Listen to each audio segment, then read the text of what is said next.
I know a lot of people are just like, well, you mean you go into an apartment building, you put some new cabinets in, you put new paint on, maybe you do some landscaping, maybe you raise the rents a little bit. But what are some things that you can actually do, like super secret tactics that will get the most out of your apartments? Let's go into the Oh, first one. okay. What we're going to share right now, this is stuff that the average real estate mastermind or course or anything out there is not going to teach you. No one is going to be teaching this stuff from the front of the room because this is the more boring nitty gritty stuff. But Steve and I have paid well over $250,000 to real estate educators and master processes people to learn this stuff. So what you're about to learn, this is the stuff that actually drives the needle, that actually brings your ROI from those low single digits to the double digit type of returns. So with that said, Steve, can I share screen? Can I jump in? And for anyone that's audio, I'm going to verbally explain this for folks. Yeah, let's do it. Okay, so first and foremost, when you are picking your lease start dates and your lease end dates, there's a couple of vital things to this. Most people think like, hey, I'm going to sign a tenant for a year. I'm going to sign them on January 1st, and I'm going to run that lease until December 31st, as an arbitrary example. The challenge with just picking the first of the month and then the 31st of their last month is that you don't know which days of the week they necessarily end on. And that makes a huge difference for move ins and moves out. Now, I want to focus on the move outside for a second. On the move outside, think about this. I want you to ask yourself the question, wherever you are right now, what day of the week do most C class tenants move out on? C class defines like working class, middle income type properties. What day of the week do most people move on?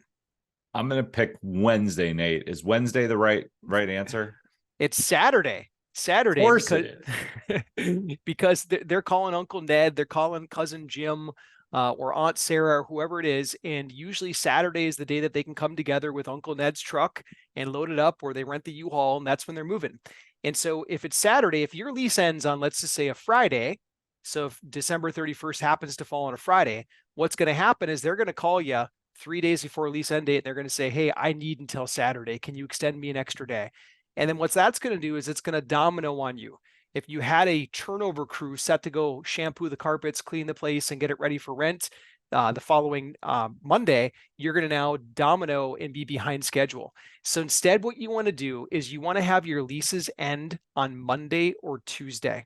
Monday or Tuesday. That's always the best 2 days of the week because the tenant's going to see that not when they're signing the lease, but 2 weeks before move out. Now they're going to pay attention to it. They're going to be like, oh, I have to move out on Monday. There's no way I can do that. What I'm going to do instead is I'm going to move out 3 days in advance. I'm going to move out on Saturday. And so then they're going to call you Saturday afternoon and they're going to say, hey, Mr. and Mrs. Landlord or Mr. and Mrs. Property Manager, I'm all packed up. I'm all moved out. Could somebody do their final walkthrough so I can get my security deposit? And then what's going to happen is you're going to send your crew over there that weekend to get it cleaned up, and it's going to be ready for a new tenant to move in immediately on the Monday or the Tuesday, the day after their formal lease expires.